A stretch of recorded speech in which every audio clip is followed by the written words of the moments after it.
Now that is a powerful cat. You could get a robot limb for your blown off limb. Later on, the same technology could automate your gig. As awesome as it is, wait, it gets awful. You could split an atom willy-nilly. If it's energy that can be used for killing, then it will be. It's not about a better knife, it's chemistry and genocide and medicine for tempering the heck in a projector light. Landmines, Agent Orange, leaded gas, cigarettes, cameras in your favorite corners, plastic in the wilderness. We cannot be trusted with the stuff that we come up with. The machinery could eat us, we just really love our buttons. Technology, focus on the other shit. 3D printed body parts, dehydrated onion dip. You could buy a jet ski from a cell phone on a jumbo jet. TECHNOLOGY, it's the ultimate.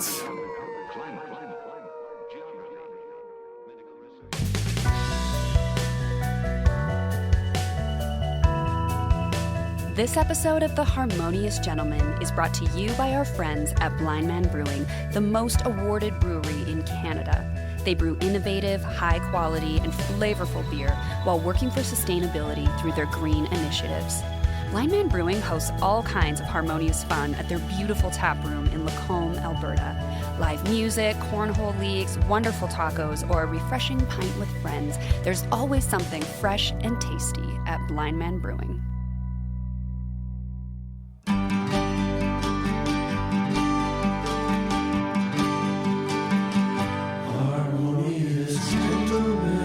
Well, if podcast episodes were the number of people with whom one person can maintain social relationships, which is defined as relationships in which an individual knows who each person is and how each person relates to every other person, this is known as the Dunbar number. You'd know this has to be episode 148 of The Harmonious Gentleman. I'm Chris. I am Graham. And I'm Tyler, or confused. Okay, Tyler so and confused. This guy Dunbar's theory is that you only have the cognitive ability to know 148 people well. Oh. Like that's... Is that an average? Because there's no way I can do that. Like I feel inadequate. It's like the max capacity. Okay. If you pushed yourself, you could get there. This is the Dunbar number. Yeah. Okay. What do you think your number is? What's our dinner club at right now? 11. I think I'm maxed out. Oh, it's probably an even number. Well, at the school I work at, there's 150 teachers. Okay. And I certainly don't know everyone's name. That's for sure. Yeah. Like I'm working on it. Not only would you need to know their name, but also how they relate to each other and something about them from a social But as a context. teacher, like that. Sometimes I have almost that many individual students in a semester. Yeah. Now, but would you know them socially? No, it's true. I misunderstood the entire thing. It's okay. Do you want to re-record that intro? No, I'm good. I like that number. Good. How'd you just found that? Yeah. I didn't make it up. Okay. I'm not Dunbar. But you're someone, Chris, that I think I've always admired the ability for you to know lots of people. I feel like you're very connected in our community, as is your family over the years, right? Yes, no? Maybe. I think so. Average Yeah. wise. So let's try right now. We have time. Can you go through Name 148 yeah. people? Alphabetically or height? By age, yeah, when they were born. Okay, we'll do it next time. Okay. Tyler, where are we hanging out tonight? This is my porch. Yeah. Yeah, it's a nice fall evening. Yeah, it is. It's getting dark really early. Mm-hmm. Yeah. I wasn't really expecting that, but Is there a time change on the horizon here? I think so. I think October. It's not very cold, I don't though. It's comfortable. No, it's nice. No, it's great. We're doing video. Yeah, what's interesting is people who have listened before now get to see what your porch looks like. Yes. Viewers, is it as good as you thought? Yes, we've described it as very cozy. I hope It is cozy. It is cozy. Yeah. people can see that we are, in fact, drinking Blind Man beer. We got the Belgian IPA here, as per Hans's recommendation. It'd be funny if we always say we're drinking this stuff, but there's like Troubled Monk or something else behind the scenes. We've never done that. No. Ever. No. But Cool. Well, anything going on? Like I know this comes out in a few weeks, but there is a looming teacher strike, which is relevant in our lives. and there's lots going on. There are. And in the last couple of weeks. And I actually was having a hard time deciding how to structure this episode. Kind of knowing it's the beginning of like a new season also. Like I want to do a good job on this one.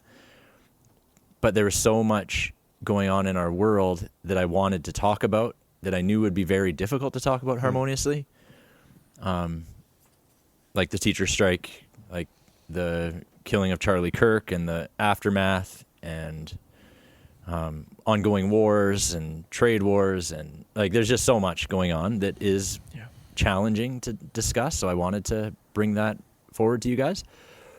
But we're not a current events podcast. Right. And I'm actually quite glad of that, because any of those things that we try to talk about tonight is going to have 3 weeks in between, like a buffer zone where we have time to kind of process. And I'm wondering if there are any listeners, because Shanna told me on the day that we're recording this that a South African guy predicted the rapture was going to happen on this day. I know nothing about it. That's what she told me. Yeah. Yeah. So like any minute now.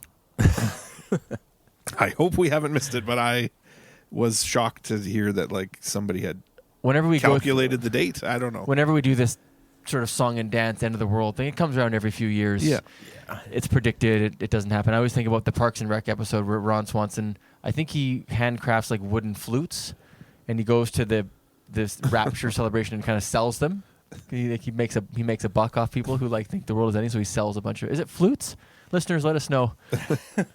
Anyway, I won't capitalize on it, but so hopefully this episode comes out. Then I guess is what you're saying, right? Or there's somebody around to listen to it.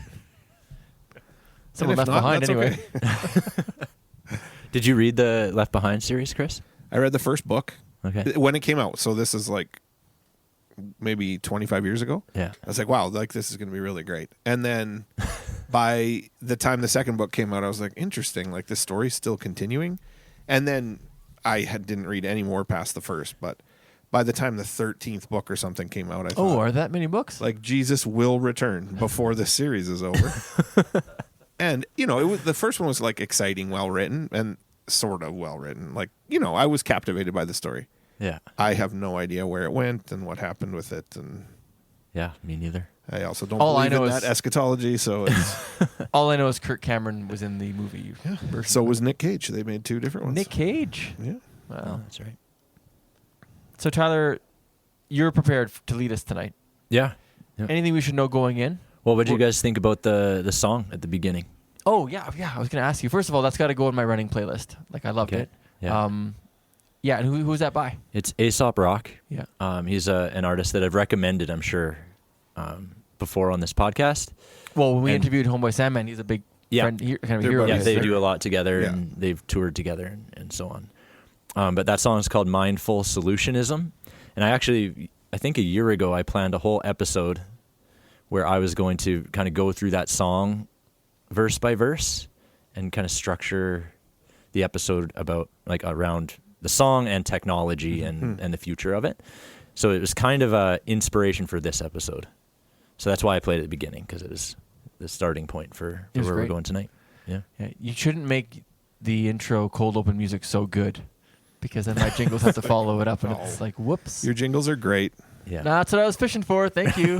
They are, and new ones. At this point, I haven't heard them, so I'm looking forward to this you haven't episode's heard the new ones yet. release to hear them. Yeah. Wow. Yeah. This episode is going to be a sonic treat and a visual feast for our listeners. Oof. We don't have Sonic fast food in Canada, do we? I mean, Isn't Sonic like a fast food place? restaurant. Oh, no. I don't think so. It's coming, I'm sure. Okay.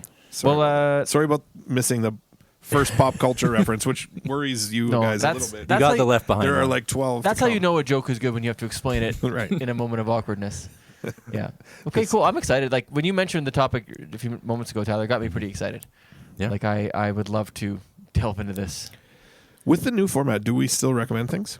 We do. What do you got? Do we do it now, or we wait till it's Chris, we guys, sent you this. I want to recommend something.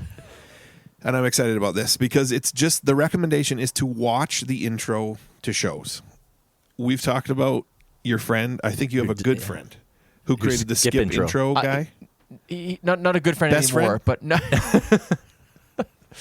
A guy I knew years ago, a friend of mine from hometown. Yes. And like I know lots of people, including my wife, who I like watching shows with, always wants to skip the intro, even if it's the first time she's ever watched a show.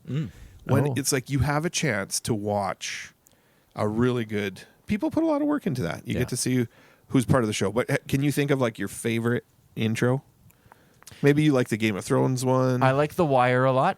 Every season was the same song, but a different cover artist or a cover. Oh, cool. Oh, that's cool. Boardwalk Empire was awesome. Where Steve Buscemi's walking towards the ocean, and this blues rock kicks in. It's really good if you've never seen it. Lots of good ones. Yeah. I love Better Call Saul. I haven't even watched any of these shows, but I like that the intros it's are really good. Yeah. I think my favorite one right now is For All Mankind. The intro was so awesome. Just really cool. Good, emotional, swelling music and neat visuals. Yeah, there's one that's on the edge of my mind. I can kind of picture it, but Daredevil. It's very similar to the Daredevil one. Where instead of blood or red wax, it's something black oil or something. But but I'm going to say The Office just because the song. I do skip it. I do skip the intro. Yeah. But I love the song. In university, I was in a band that just played Battle of the Bands. Like that's all we did. But we did a cover of the intro song. Nice. It was kind of like a in between two songs. So I love just hearing it. Do you miss credits before movies? Remember how the movies start and you'd get to that was an 80s, 90s thing. I love that. Yeah. Yeah. Okay. Ty, do you have a recommendation? Not really, but I think I've had a few sips of this Belgian IPA now, and it's very good. Yeah. So that's more Hans' recommendation, but I second it. So cheers. Cheers, Hans. Belgian IPA. Yeah. Yeah, I don't have them right now. It's okay. I think we said that's fine. Cool. Yeah. I just want to get to it. Okay. Mine was really Shall long, we? so good idea. Yeah, do we still have time?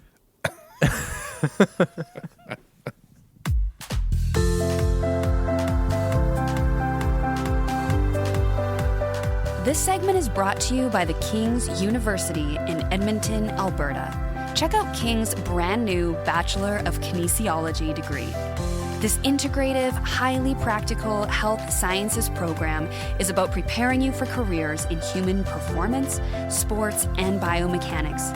If you have a passion for movement and exercise, visit kingsu.ca/kinesiology. The app you're watching this video on sucks, but it didn't always suck. When you signed up, it gave you a feed of things that you asked to see, people you wanted to follow. Probably there weren't as many ads.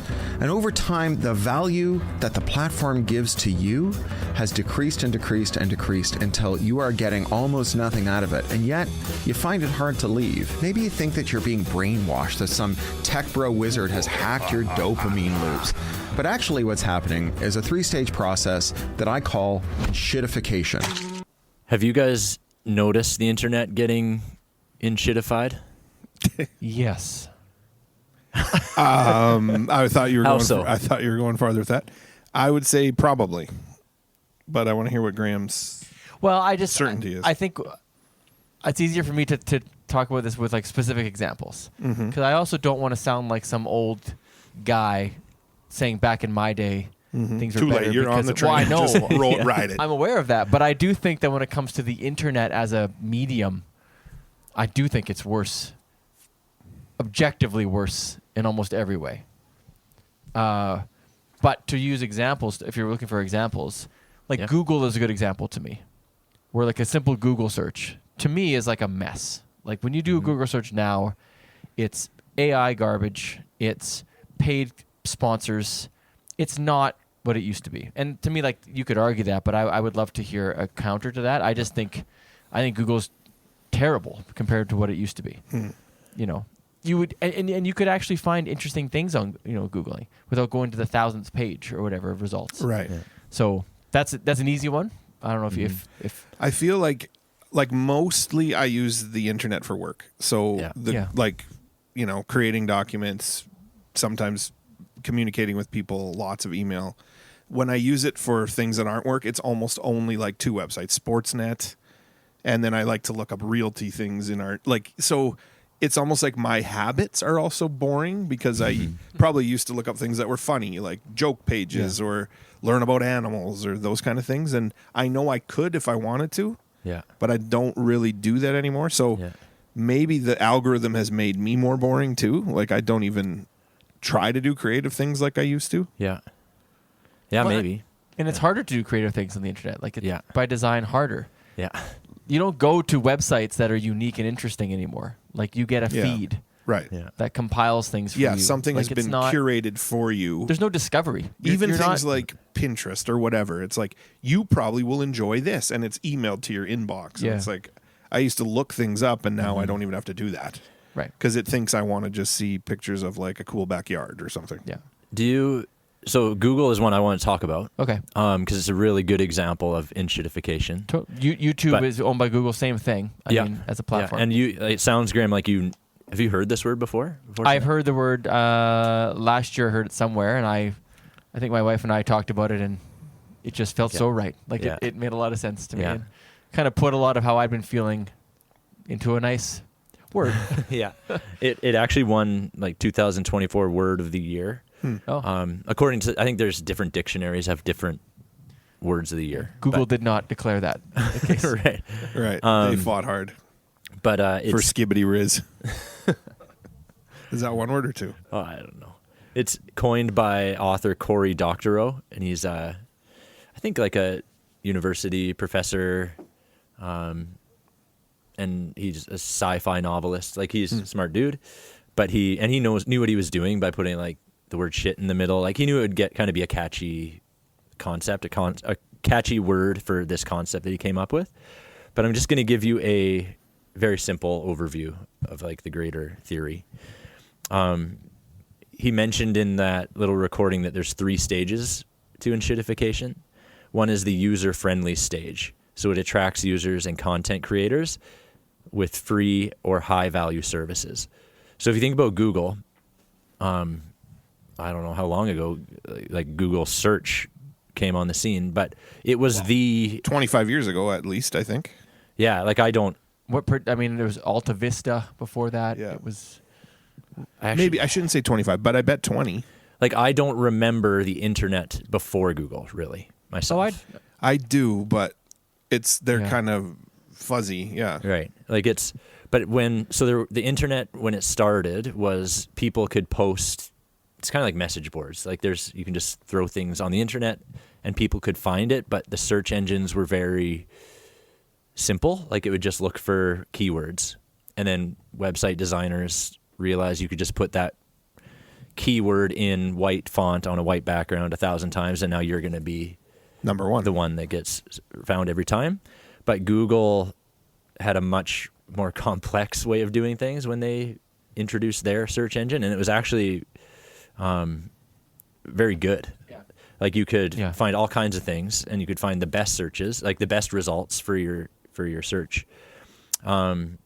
So that was the first stage, like user-friendly. Like they're trying to attract all of us. Like they solve a problem and they're good at it. Yeah, and like content creators. So you mentioned creativity. Like you could use it to do creative things. Yahoo was a search engine too, right? Yep. I remember that one I used a lot before Google came along. Yeah. I think. Sorry to... Yeah, and now there are alternatives. Yeah. Ask Jeeves, remember that Ask one? Jeeves, yes. Bing. Bing? I still use Bing. Still a big fan I love of Binging things. I Bing it all the time. That was a recommendation of yours. It was. I'm not lying. I still kind of do it, and you can make fun all you want. Well, it might be better than Google. It's cool that they still have 1 or 2 users. So, but maybe it is it's not like better. Microsoft is this like amazing company. Yeah, I think they're all enshittifying their products. Yeah. Right? Like it's because... Is this process... Well, I should let you continue. I'll tell you the second stage, because maybe that'll answer the question you're going to ask. But second stage is monetization. Mm-hmm. So introduce state. I thought that introduces was third. Ads, subscriptions, and algorithmic changes to extract more value. Right. Oh, yeah. Right? So it's just another more way. value, like value at all, because in the first step there isn't value, is there? Right. Not as much. Well, how would it's a good question. Like unless they were selling ad revenue at the beginning, maybe. I think it came. Now they're directly charging the customer. It wasn't immediate that there was ad revenue, but pretty soon after, they start making money off ads, and that isn't in itself that bad. I don't think. No, but there was a time like that literally made the news. Like Google is going to have ads, and it was like, whoa. Which again, I could be mad about ads and stuff, and I am. How much we have to stare at ads every day. But they're a service that costs money for them that we're using. And so you understand that there is some sort of expectation. We've just gone too far. Yeah. Well, I'm going to tell you the third stage, because this is where it gets really enshittified. This is the extraction stage. So this is maximizing profits, often at the expense of user experience and community value. Users or creators may leave, but the platform continues to extract value from remaining participants. And it's actually, at this point, really hard to leave. Like, keep using Google.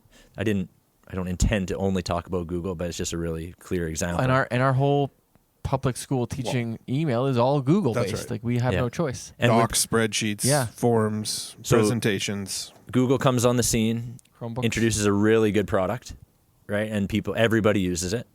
They start introducing ads. People are like, this is still pretty good. We're going to keep using it. But then it gets to a point where there's almost no other options, right? Like Google is the default search engine when you buy a computer, or you set up your web browser. People are just saying, let's Google it, right? Like it is the way to do it. So now you're sort of trapped, or it's hard to leave. You have to go through the action of binging it. Like, you have to go outside of Google to do it. It's 4letters.com. It's not that hard. But that's enough to keep people there. Yeah. And Google actually, the person in charge of ads, I believe that's the department he was in charge of, they actually gave him instructions, or his whole job is to keep users in search. Like, people are getting, the product is almost like too good. People are finding what they want. They're not seeing as many ads. So how do we maximize our revenue? We need them to do more searches. So how do we get them to do more searches? We make the searches less effective, so they're on there looking longer for their results. So this, I can't remember his name, but I did read about it. There's like evidence to support it, like emails from through the chain of command. So that's enshittification, what you just described. Yes. That's exactly what that term refers to. Yeah. That By process. design, you need to make the product less useful. Yes. So the that claim we is can- that it's an intentional process. It isn't just Yeah. like what naturally happens, Right. like an evolution of something tech companies do. It's like an intentionality in order to maximize profits and keep you trapped. Sort Yeah, of. like all the Facebooks, the X, all these things are trying to maximize profits. So in a way, it is evolution. It is just how do we maximize that and continue. If we keep making our product better, they're spending less time on our. But I guess service. what I'm saying is it's not like just because the platform's so big and there's so many people using it and things just aren't as good as they used to be. It's like, no, we're almost sabotaging our own work in order to maximize it. Because people are trapped. Yeah.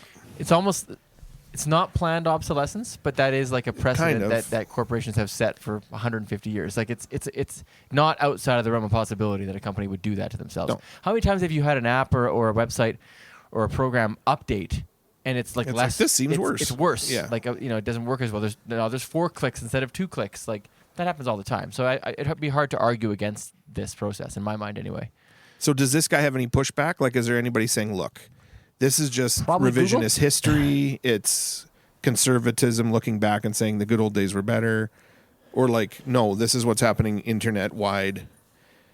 Well, we're going to get to kind of economics in another segment where we maybe go into a little bit more into that. But I think, yes, there would be some pushback, but it's also kind of obvious. Well, I once think, you hear it from my explained, experience, I'm like, yeah, Yes. this totally makes sense. yeah, and it's not like people. Even if you're a free market capitalist, where you think it's good to pursue maximize profits, you're not going to deny that the Google search has gotten worse, right? I don't know if you would justify it. I guess you could justify it and say that we just need to demand better products. A free market capitalist would say, Yeah, just go to Bing. Go to Bing. Because they're actually go to doing better Ecosia stuff. or- I Graham, think, you're a free market capitalist. well, are teachers kidding. allowed to try and get maximum value? Another thing too, I don't think it's exclusive to the internet. I think it's just rampant capitalism. Like moving advertisements on the board during hockey, Yeah. that distract from the play. That is making my experience worse, and the only reason they're doing that is for profits. So Yeah. it's the same thing. They're you can't argue that having ads on the mound in baseball games is making my experience better. It's not. What I don't understand is enough people, it's working. How does Yes. anybody watching baseball see the Jif peanut butter logo on the mound Yes. go, yeah, I need Jif peanut butter, and not, this is so stupid. Well, you just described if you love baseball, you're gonna do it. Like, is that what you're saying? Like everyone Like when hates I it, saw that but- Jif peanut butter today while watching a game, I thought this is so dumb. Yeah. But I'm not turning the game off. No. But I'm definitely not going to support Jif peanut butter. No. But So we've who is said that Jif working peanut on? butter 4 times in the last minute. But as an And I'm angry getting word, hungry. Yeah. Yeah, it almost doesn't I'm matter, though. sticking with Cracker Barrel. But I it's don't even know it's- another brand. It's people that make millions of dollars in a boardroom saying, "How far can we push this?" Yeah. Right. Well, How far can hopefully Disney we're Plus there. raise their subscription prices before something breaks? If they keep put out new episodes of Alien, I'll pay. So it's not like, but the internet is just.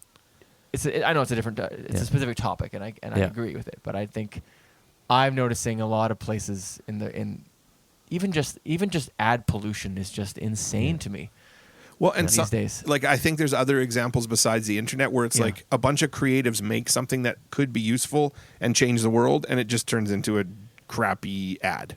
Yeah. Like I think there's lots of examples of that. Our phones now are examples of that, but the internet was gonna be like a little different, I think. And nope. And I think just kidding. When It's the internet was invented, like it's hard. Like I remember experiencing it for the first time, but I don't remember as an adult like the world before internet and the world after. But it was like it's huge. Like that when the internet was available to the public, and I think it did provide a lot of opportunity. Sure. And connection and a lot of good and business opportunities. Oh, yeah. and making podcasts and distributing it. Yeah. We use it all the time. Yeah. Hello. Well, and I remember Facebook initially, it was pretty sweet. Like you connect with people you hadn't seen in years. Like it was a really neat place, clean interface, right? You could control what you were seeing. And even people like selling their own things without somebody interfering. Yeah. Like there's just lots of crazy things you, I guess, could still do, but it's just these platforms and these brands have become like ubiquitous. Like everyone uses Google. You can't get away from it. Mm-hmm. And that's what we were saying earlier. It's like we're just stuck now with these brands and these like platforms that we have to use if we want to interact in that space. Whereas before that wasn't the case, or didn't feel like it. But again, I'm an old man now and I'm cranky. So, so to what extent is the internet making the world a better place? I don't know how you'd measure it, because I bet like how many people's jobs count on the internet, or like I have no idea what that kind of stuff is. So are some? I want you to try to quantify it. I think so we can end this segment. It's possible everybody's lives are worse because of the internet. Like that isn't a hard argument for me. No, it's not. No, it's not. Okay. So yeah. How often do we talk about? Oh, I deleted that app off my phone. I feel so much better. Right? I went for a walk. I mean, that's. Yeah. I like how you phrase it. Like, use it for your job because there's realities, and it does help in certain ways, right? But net, and I can check the scores. Yes. Yeah. Yes. But is that making the world a better place? No, and it's not even making my life better. Like, just. All right, please we're gonna listen to this episode on Spotify and yeah, that's the irony of all of this, right? Of course. And now an ad. Yeah. This segment is brought to you by Cilantro and Chive. Delicious, creative dishes, a huge variety of locally crafted drinks, and with locations in Lacombe and Red Deer, they're making 2 communities more awesome. Check out their mouth-watering Burger of the Month, a rotating menu item that satisfies your hunger and supports local initiatives and charities. Cilantro and Chive. Fresh, simple eats. Breaking tonight, American political activist and Trump ally Charlie Kirk shot and killed in front of a horrified crowd. Political violence is never acceptable. May we fiercely defend the right of our opponents to speak freely, and may we join our hearts with Charlie's family, his wife Erica, and his 2 young children. A Manitoba cabinet minister is apologizing for sharing a social media post about the killing of American conservative activist Charlie Kirk. The social media post shared by Fontaine called Kirk a mouthpiece who was racist, xenophobic, and transphobic. It's despicable, and yet we've got people cheering it on. People like Dr. Ruth Marshall at the University of Toronto, a religion professor now on leave, who said that, well, Shooting's too good for fascists. That's what you posted on X. Hi, I'm Rachel, and my name is currently first on a website claiming to expose Charlie Kirk's murderers. You might be wondering how I got here. All right. I mentioned earlier that I'm glad we're not a current events podcast. We don't have those hot takes. Right. No, like we're not reacting to things in the moment, which I think is good. I'm glad we do that. But this Charlie Kirk thing, like not just him being killed, but the whole thing that happened afterwards, and you heard some of the clips of some of those repercussions to people who tweeted online or people who reacted to other people's reactions. Right. Jimmy Kimmel, like there's all kinds of things that happened afterwards, and that's more what I want to talk about because this is now 3 or 4 weeks in the past by the time this airs. Yeah. So we kind of have to put ourselves kind of step away from our initial like reaction to Charlie Kirk as a person and more just look at the phenomenon of what's been going on. I'm also kind of risking that something really strange will happen in the next couple weeks before this comes out, which does happen. But so I guess the internet has played a role in the lead up to this kind of event and also in the aftermath. So my question I want to start with is, do you think the internet actually causes these kinds of violent incidents? Well, before the internet, there was a movie called Bowling for Columbine that already tackled this. That was definitely 27 years ago.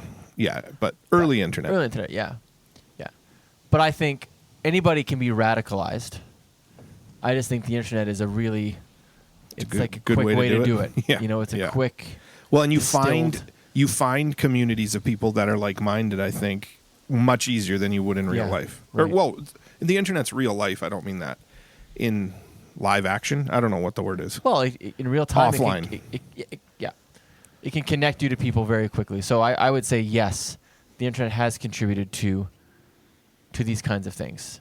I think they would happen without it. Yeah, and they did, and they probably still do. But who even knows? Yeah, I know that's a good question. But the internet can also, I think, lead to some positives, right? Like it can bring people together for good, like activism. Yeah. But do you think, and we talked about being radicalized, but the positive side of that might be like united or with a vision for something positive. But what is happening more, or what does it feel?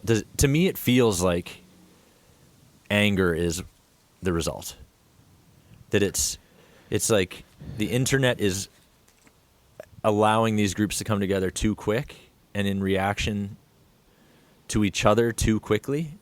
Like there's not even time to think something through. You just it's like we see this happening respond. And immediately, if I'm on one side of the issue, I'm looking for someone on the other side of the issue to say something that I can call out or accuse them of or take a screenshot and point them out. Or my reaction is I'm saying something to my echo chamber, like the U of T professor who tweeted something about how fascists deserve worse than getting shot, right? Like that's a reaction that the internet allows to happen immediately and to reach a lot of people very quickly. Yeah. Where I feel like the internet is doing more of that than the positive. And I think it's conditioning us to do the same. Like I think when something like this happens, and if you're plugged into this stuff, I feel like you hear about this happening, and whatever political leaning you are, whatever echo chamber you're in, you're thinking not of the empathy or the sympathy. You're thinking of, I hope it's this person who did it.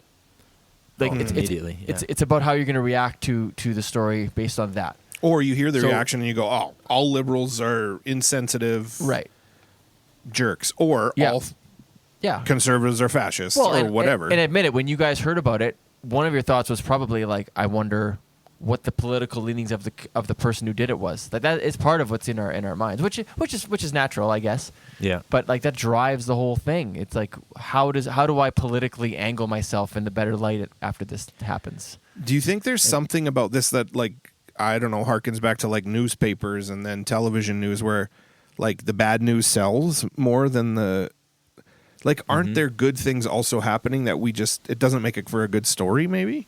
Or I don't know. Well, it's not a headline if it's like man saves kitten, or you can't even think of a good story. But like at the time that we're recording this, we should maybe say it's the 23rd of September. Yeah.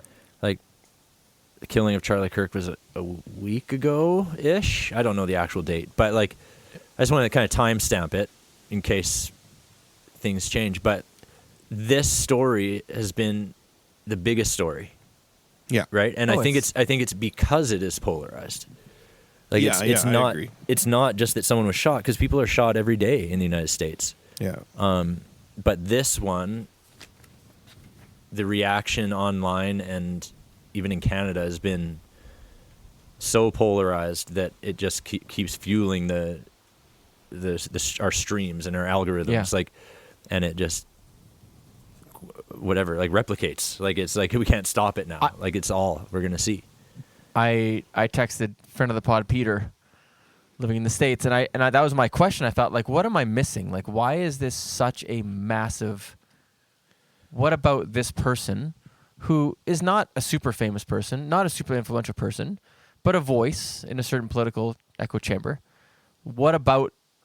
And I think you just described it. It's almost like the polarization whipping back and forth causes this tornado. But like, yeah. I was just utterly confused and flabbergasted as to why things will happen in our world, and my students I teach won't mention anything. But I've gotten dozens of kids asking about my thoughts on Charlie Kirk, of all people. And it's just mind-blowing to me. I still don't get it. I still don't get it. Maybe in 2 weeks I will when this comes out. But I don't understand why it's such... Didn't they do a moment of silence in the Canadian Parliament or something like that? Right? Didn't that happen? They did something there. And It's like, what does that have to do with Charlie? Like, it's just things like that. Like, I don't understand. I don't get. Yeah, he's I don't get it. Social media guy from the state. Like that would be his like. Yeah. Like he has a big following, but still, when has Canadians Parliament ever recognized? You'd think for a politician they might. Yeah. Sure. Or even that, I don't know if they would. But beyond that, Tom Cruise maybe. Yeah, like you think, is this all for the... But it's like the show. It's like everything's for the likes now, or everything's for the political theater. Yeah, the theater. So I think my response has been a lot of confusion. Or maybe those are real reactions. I don't know, but I don't... But shouldn't the internet help us clarify what's happening? Oh, Tyler. Well, not based on the first segment. Yeah, but yeah, right. But or like the internet, its impact on like us socially. We talked about connection as in the first segment, maybe as being like one of the positives, like early Facebook, right? We can connect with each other. But I feel like it's just but maybe by design is confusing so that we have to spend more time on it. Mm-hmm. Right. And like the algorithm, I think Chris, maybe this is when we were between segments, we were talking about what kinds of things we were seeing about Charlie Kirk. And we were seeing different things. Mm-hmm. Right. So the internet is like working against us. It's like playing us against each other. Yeah. This is where it wouldn't be hard for me to believe that AI is like a mobilized entity that is actually trying to divide people. Like you can make that case to me and I would believe it. I don't, but with the I could go along. But this has been happening for years. I think. Yeah, but it's the slow build up, right? Where the internet has evolved into AI or whatever. Sure. Oh boy, this sounds like a movie that I don't want to watch. This sounds a little bit like Technofeudalism. Tell me more. Which is the next segment. Yes. Did you read a whole book on this? Yes. Tyler's so smart. He knew. He set us up. He's the smartest gentleman by far. And now an ad. Do we have to wait for the ad first, though? I really want to hear about it. Do we have to wait? It's the next segment. Oh, I can't wait. Yeah. As we chat on the phone or move and do things while carrying our mobile phone, the system, this cloud-based algorithmic system, learns our preferences and habits. And as it gets to know us, it develops an uncanny capacity to surprise us with good recommendations about books and so on, even with ideas that intrigue us. The owners of this command capital have the automated power to command us to do things of enormous financial benefit to themselves. Now, with such special powers, I do believe that the owners of substantial amounts of this command capital need to be called something other than capitalists, than traditional capitalists. Allow me to coin a term. I'm going to call them cloudalists, from the cloud, where the algorithmic command capital that they own and which gives them so tremendous power over the rest of humanity, that's where it lives, on the cloud. So I shall call them the cloudalists. So the clip that you've all just heard was Yanis Varoufakis, who's the author of Technofeudalism, What Killed Capitalism, a book that I recently read, as I've already bragged about. And would recommend. Yeah, and would recommend. Yeah. I did the audiobook, and you have to get used to it's read by the author, and he's got a pretty strong pretty accent. heavy accent. So had to get used to it. But I was picking up a Hungarian accent? Greek. Is he? Okay. Yeah, he's Greek. A few countries over. Yeah, so I want to bring this in because we could have done a whole episode on this. Yeah. But I like talking about economics and politics and philosophy, like those, but I don't know if we needed a whole episode on it. So I'm going to try to fit it just in here. Yeah. So we're going to come back to kind of the impact of the internet on economics. And I think technofeudalism can do that for us. But I'm going to read just a very short kind of summary of his theory. And it was a whole book, and you heard a little quote from it. So I'll read it to you, but then you let me know if I need to do more. Okay. So in short, technofeudalism isn't about overthrowing capitalism. It's about capitalism mutating into a new renter-based hierarchical structure where power is concentrated in the hands of a few tech giants rather than the working class. And by the name, technofeudalism, you can tell he uses like an analogy of our modern day and comparing it to like medieval feudalism. What's interesting is I think the argument to me that sort of captures my imagination with capitalism is that anybody can have control of parts of the means of production or the capital or whatever, where you potentially can be like the captain of your own ship or whatever the metaphor is. In technofeudalism, that control is now returned again to the very top of the pyramid, like in medieval times or at whatever part of the world you want to be in, where only a very few have control. And it feels like that with the ultra rich, even in the last 10 years, maybe more. Yeah. Like that just seems like you can watch that happening in the news as Musk and Bezos and Zuckerberg have ascended to the very, very tippy top of that pyramid. Well, and the more embedded they become in our lives, the less likely it is for another company to compete with Google. Right. A little mom and pop, algorithm in your search engine in your garage. You're not going to get there. Yeah. Maybe you could have 20 years ago when we were scrambling in the infancy of the internet. There was a scramble for that control. But now, and they started with just the wealth, and now they're accumulating the power, and now it's like you're going to only get to rent and borrow, and you're going to like it, sort of. Yeah, and our role would be as serfs. Yeah, like we are just working the land. Right. We have no chance of watching the ads moving up. Like we're like and that is the capital now. Like we are, our service to our lords is our online activity. Ugh.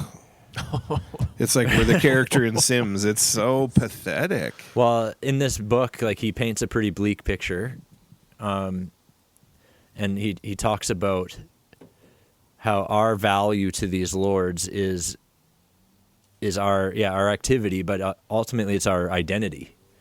Like the more they know about us, the more money they can make.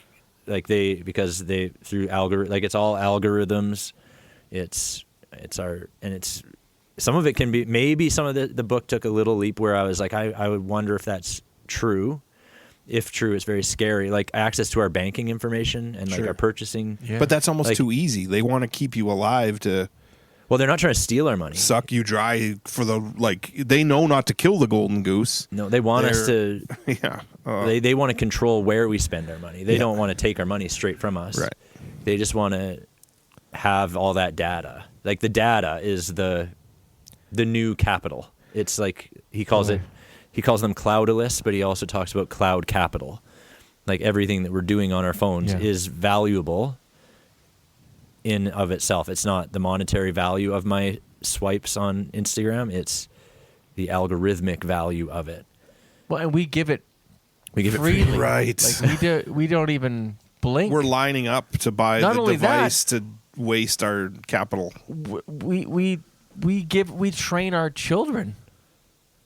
Like, if we want to get real, like we're putting these devices in the hands of children who have no chance at even understanding what the world was like before, right? Like, this is normal. What we haven't even touched on is that I think the other thing they're taking that we don't ever get more of, that is used up and then it's gone, is our time. Like, they take your time and your resources, and we give it. We give it freely. We give it. And we're adults, and we make our own choices, and we're sitting here and complaining about it. But I know how much time I've spent on Reddit. Like, I know that's a fact. Well, in that audio clip, he talks about them, like these lords having control over us, and that is it. Like we lose our time, but they are. That's exactly what they want. Of course. Like, and we're spending more and more time in the places they want us to spend it, which brings back to like enshittification, right? Like, Google wants us to spend more time in Google search, so they intentionally make it worse so that they can gather more data from us so that we can see more of the ads that they're making chart rent profit off of. I think everyone likes to think of themselves as principled, and we take a stance when things are... But I hate it when I give in. Like, I hate it that a silly example would be like Netflix, where I remember when Netflix started, like, ads started being... There's ad-free tiers and all this sort of stuff. Everyone's saying, like, I'm never going to pay a streaming service and then advertise to me. Yeah. And they all have it now. Yeah, but now I'm doing it because Netflix is $20 if you don't want ads, and it's $8 if you're okay with ads, and they got me. And I hate it, right? But now I watch ads. Well, I grumble every time.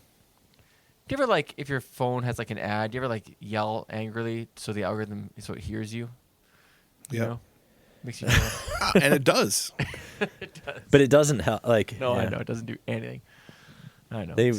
That's giving them more of what they want. Yeah. So Tyler, I feel this is bleak. Like right now, I don't feel good if the episode ends. You got to pull the nose up on this. So what's up? Is there another segment? Well, you guys were supposed to argue. Is there something with Harmonious? You're supposed to convince me that the internet is doing some good, because my argument is that it is. There's probably ruining the world. Education or literacy programs or things to third world countries somewhere that have done a good job, I bet. Yeah, there are. Of course there are, but is that an overall argument that like the internet is good? I think the scales definitely tip in the negative direction. Don't you remember we've had discussions where like it's neutral and you can either use it for good or bad? Haven't we had that kind of discussion with our phones? And now I don't think we're not even arguing that anymore. Well, if we're in this right now, we're talking about, I think, an economic system or like a societal paradigm or whatever we want to talk about right now. Like, we're not necessarily talking about the internet itself. We're talking about how the internet has played a role in shifting the complete global economics. Collapse of society. Like, the internet itself, I think, is fine. Like, it is a way for us to connect with people around the world.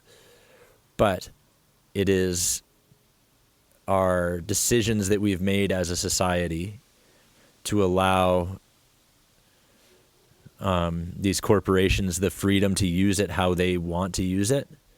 This is maybe my more controversial take that people could argue with, is that, like, I think through freedom, we've allowed this to happen by allowing so much economic freedom for Facebook, Google, these huge tech giants, we've created this mess.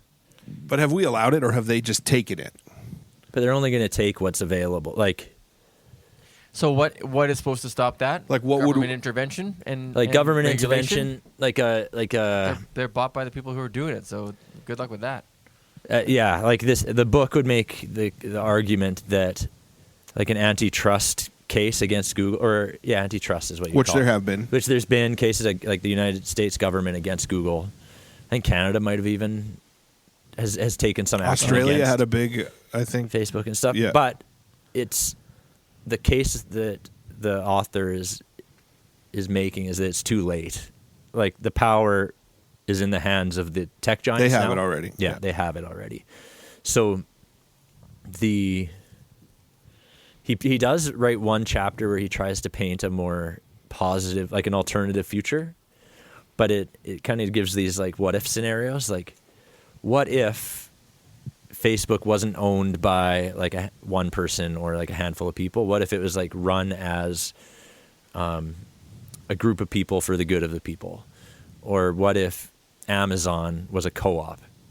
And we would have to give up some things, right? Like we would lose the, like let's say use the Amazon. Well, what do you guys think? If Amazon was run as like a co-op, like a group of people who are working together, like mutually beneficial, how would that change Amazon? It's hard to imagine what could never happen. Like I like to, my imagination is pretty good, but to think like Bezos never will give up control. So let's say there was a counter company to Amazon that was like essentially, instead of the way Amazon is centrally located, it's almost like a farmer's market. Yes. Or what? Yeah. Like an or online. like I grow carrots. I will sell them through this service, like the internet, this Amazon alternative. Blamazon. And you can sell things on there to me as well, and we'll use like the infrastructure of the internet and other technologies we have to get them from place to place really quickly. But we're not paying rent to a lord above us. Like we're in charge of what we're selling and buying. But that, like, the argument would be that's just stage one of it's about ownership, though. It? It wouldn't be owned by a corporation or an individual. But were all of those owned by? They were all entrepreneur projects. Yeah, where the goal is to make a profit. But maybe their goal was legitimately to make the world better, and then they go, no, they're swayed by, oh, I can make money at this. I think we've created a world where the reason people want to make this is very bleak. The reason why people want to make the world a better place is so that they can make a profit. Not everybody, and because I don't believe that. Use this podcast. We're not making this podcast because we want to make a profit. So I need to take back some of my words there. I don't think all people are that way. But if I think the examples that we've been talking about, Google, Amazon, the successful Facebook, people, yeah. I don't think they set out to we are going to create a good search engine to help people navigate the internet just to make the world a better place. It's like there's a need there, but it's our job. It's it's the business we're trying to start. But I do wonder if this whole topic could be like, there are people who are trying to solve problems. And there is a way to do that and even make a living doing it, but you don't have to become a feudal lord.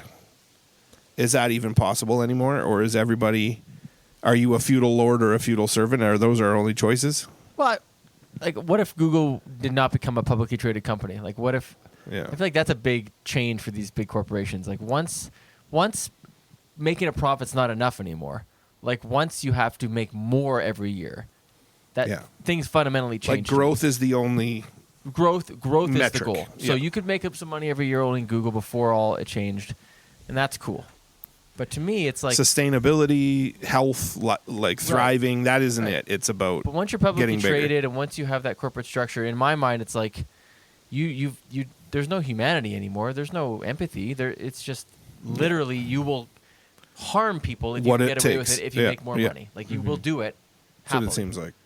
There's no way these companies are doing this to people non-maliciously. Like they know exactly what they're doing to people. They're not stupid. They're hooking 10-year-old kids purposefully to make money off of them. Like it's evil is what they are. Sorry, Google bros, but it's evil. Like TikTok, Snap, it's evil what they're doing. Is that ending on a positive note? Well, sometimes being harmonious, we've said, is calling out, like is being truthful. Yeah. And prophetic is being like speaking truth to power. So maybe a Google bro is listening and says, I'm really convicted right now. Well, and the irony is that we all use this stuff. And so it's like, I can sit here and... Yeah, and is the solution, like if maybe we could...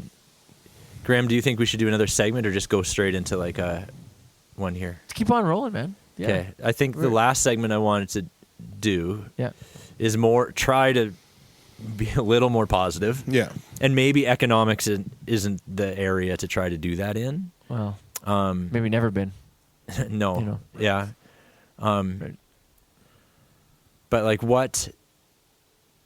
I guess like I've never asked you like what good is the internet doing? And I know we've just named all these horrible things, but like, or another way you could look at it is what's like a practical. Oh shoot! Like I'm trying to ask a question where we can end positive, but in my head I'm already thinking like there's no answer to that question. I think there are answers to it. Okay, then go. Well, like sometimes when I'm at home late at night and I think about like a commercial I saw in the 90s, I can go watch it on YouTube and it's awesome, right? Okay. Yeah. So that'd be like nostalgia. Like entertainment was one that I kind of thought like it does open. And certainly we use it for that. But I don't. That's not even true because I think the immediate access to entertainment right now is terrible. Like I think we should wait, and I think we should value things more, and I think that streaming services do the opposite. So I don't even think that's better, to be honest. I think ease of use or immediacy of use is not a positive thing anyway, even though we think we want it. We've opened this Pandora's box of like, I want what I want right this second. I don't think that's good for us or our brains. So try again. Well, that's what I mean. Like, there's a positive, but then with all we've talked about, you can also hear the. So I wonder if the question maybe should be, this is our current state. Like, the technofeudalism probably isn't going to change. These big, giant corporations that run our lives, essentially. Is there a way to use them knowing that we have to for work or connection? Is there a way to use them without sacrificing our time, our financial well-being, our identity? Or is it impossible? I like that question a lot. Yeah, like it is just a reality that we're in, and like one thing we could say is like just don't use it at all, but that's not. It doesn't seem real. It doesn't work, really. Like to not use the internet, it'd be very hard to function in society. But there's avenues on the internet that we've talked about this many times in our years together, where like none of us are really on social media, and there was a time where we were, all of us. And we've pulled back in certain ways, I think, to the benefit of our mental health and our lifestyle. So, like we've already chosen certain avenues for ourselves. We're the curating as we go, and just keep doing that. Like I don't know. I think, paying the person who cuts my hair through e-transfer, that's pretty handy. Yeah, that's nice. And communicating with all my kids on Snapchat is really handy. Sure. I mean, I could pay her cash too, I guess. It'd be just as easy. And we could have a text chain and wouldn't have to use WhatsApp or whatever. Yeah. I think a lot of the problems that we've talked about, like, are too big almost for this is a thought I've had recently. This was another idea I had for a podcast, actually. An episode was kind of like, how can we have any impact on... Where's our greatest impact on the world? Mm-hmm. I like thinking about capitalism, technofeudalism, Marxism. Like I like thinking in those terms and thinking like, how can we? Like if people haven't figured it out, I lean fairly far left. Like how am I going to? Like, is there any way I can create that world? And the answer is like lead a revolution or right. And like that's kind of fun to imagine that happening, but you probably won't. But I won't. And like, so thinking about these big problems, we need to maybe shrink it down to like almost like the smallest level possible, which is just these like face-to-face interactions and conversations. So that I think is maybe the practical way forward, is to still use the internet where we need to, but if we want to create change, it's going to be through hyper local. You have an individual conversation with the 148 people you know. There you go. Yeah. There's 2 right here. It's okay. Let me think about Tyler, this. I think that is a nice. Yeah. I like that. Yeah. I think that's good advice. I think that's a positive way to wrap up. Okay. Chris, I don't know about you, but I sure appreciate Tyler and all the work he put in this episode. He really did. Yeah. He baked cookies. He set up cameras. He's got the lights going. Yeah. Krista baked the cookies. And it was a good topic. I might have a third. I'd read that book, except you. I don't have the physical copy. Downloaded it on the internet, so I can't. Yeah, I have a subscription with Spotify. I was thinking earlier about the irony that I was going to go to a podcast and complain about the very medium that I'm able to produce what I'm doing. Yeah. However, radio's been around forever, and That's people could do shortwave radio kits. You could. We're have a mimicking local radio. We could have done something without the internet. This could have been playing on AM radio somewhere. Right. Yeah. So let's not get ahead of ourselves. Maybe it should. Maybe next season. That's what we'll go totally offline. Pretty cool. Just do it in person. Press vinyl or ham radio. 10:20 a.m. Just tune in every Friday. That'd be sweet. Kind of Wayne's World vibe, guys. Wayne's World. This is basically the plot line of Wayne's World. I forget what the plot is. Well, they start as a local. They're a local show yeah, that gets picked up by a big Wayne's national World. broadcast, and it takes over. My favorite part is when they make the new jingle, right? Like he's about Wayne's to sing his World. yeah. It's like, Excellent. Yeah, that is good. oh boy. Yeah. Well, thanks for answering my questions, guys. They were great questions. Pleasure like always. Nice way to kick off our season, and yeah. Yeah. There's more to come. I mean, I don't want to go next. We so haven't gone. Graham, Yeah, who's you're going you're next? Probably. We should talk about this. Yeah. Okay. I got a few things cooking in the old oven. You have millions of ideas, Tyler. It sounds like you're just bursting at the seams here. Yeah, I liked how you dropped this could have been the episode 3 different times in 3 different locations, but I just have to read a book that sounds as impressive as that book. Yeah. Yeah. Books, I think, actually are a good key to good discussion. Like I just went to the library the other day. Yeah. And I just kind of flipped through a section, picked a book out, and I haven't read it yet, but I'm I think I'm going to make a podcast on this one. Well, I'm reading Lord of the Rings, so maybe that'll be the next episode. I would love that. On? Do you know what else I would love? We're not done yet, though. Oh, sorry. No, what else I would love is confessing things. Okay, sure. This segment is brought to you by Birdie Coffee. The team at Birdie Coffee is passionate about high-quality, locally made craft beverages. Enjoy a decadent latte, freshly roasted espresso, or something iced and delicious. Located in Red Deer, Alberta, Birdie Coffee Co. is a stop well worth making. But don't worry, if you aren't in the area, you can get their fresh roasted coffee beans delivered right to your door. Head to birdiecoffeeco.ca to learn more, or check them out at the Gasoline Alley Farmers Market, Thursday to Sunday.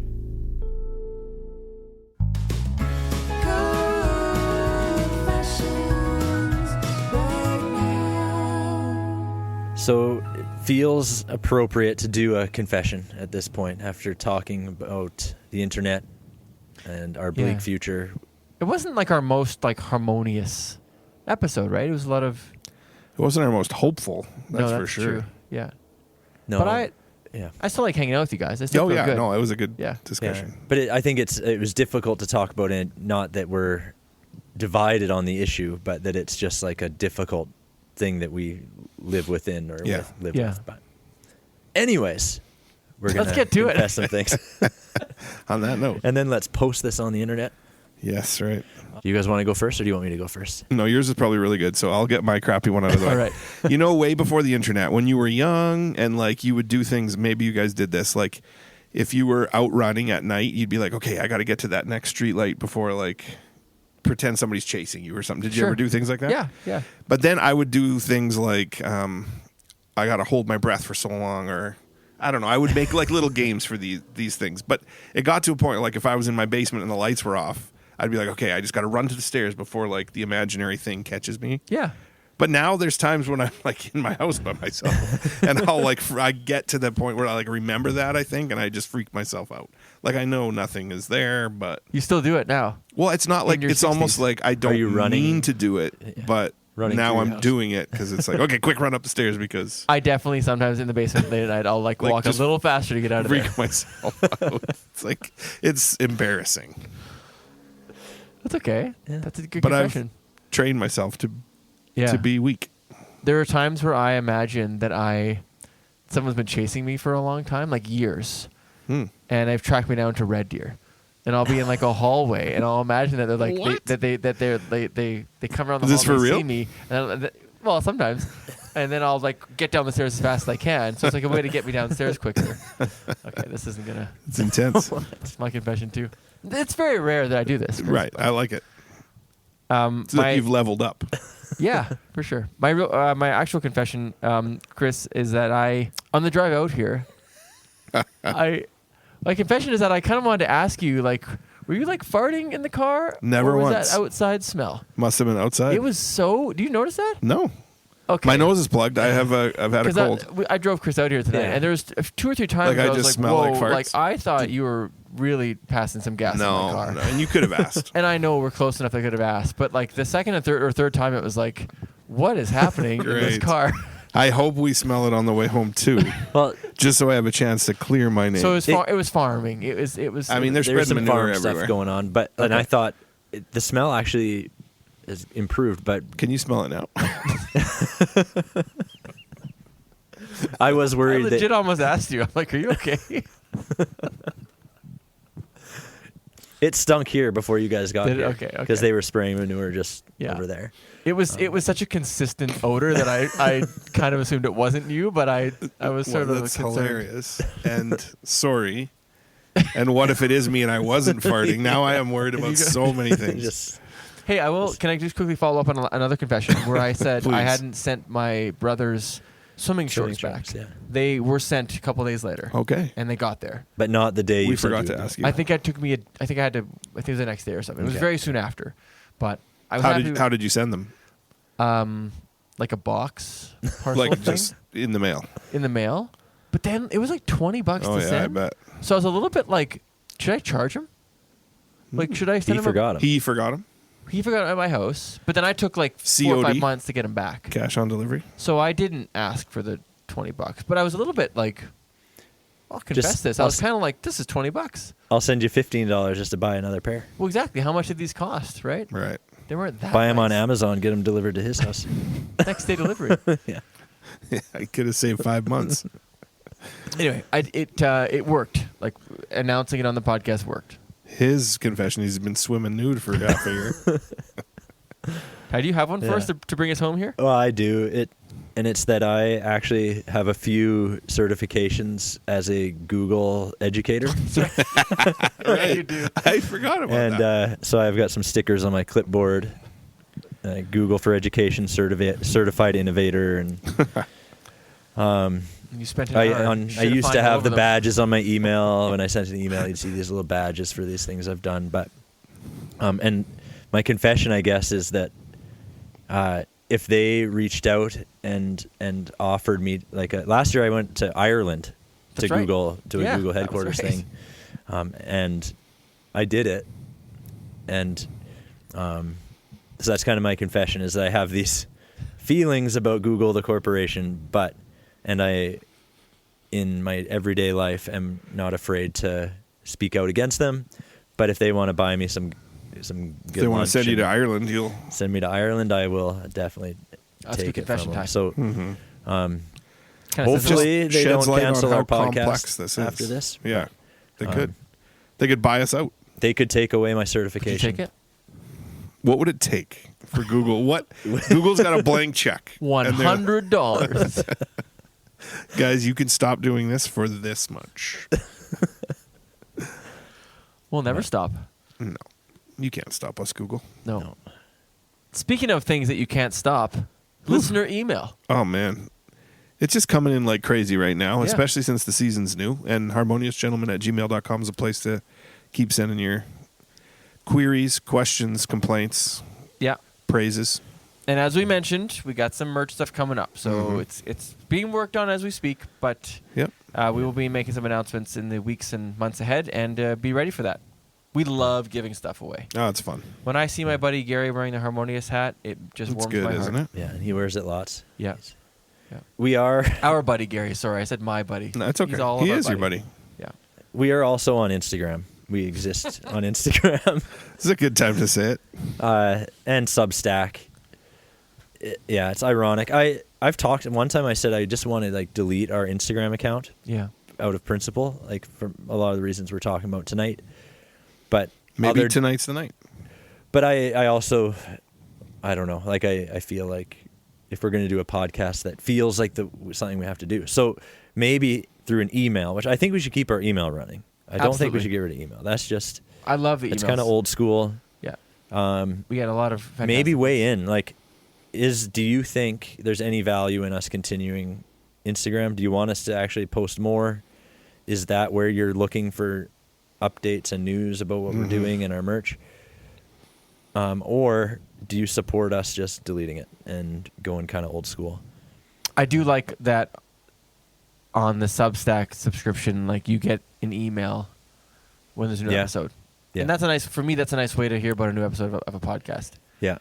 Instead of checking social media. But I know Instagram's popular, so I do appreciate what you do on there, Tyler. And it is nice to have it, but who knows? Can you imagine, like 20 years from now, somebody in their fiefdom just listening to a pressed record of our podcast with by candlelight with a glass of whiskey? It'd be kind of cool. I can't imagine that. And it would be Peter. It would be. Hope he's doing well. Nice. Yeah. Well, thanks again, Tyler, for hosting Cookies and the Blind Man and also the prep. So you're the man. And Chris off mic here. Let's battle out who's going to go next. Okay. And for the rest of you listeners, have a good time. Have a good night. Yeah. Or day. Morning. Yeah. It's part of the day. I hope this came out Saturday morning, which is the plan. And we'll see you next time. All right. Yeah, on the podcast, Gentleman. Harmonious Gentleman podcast. Yep.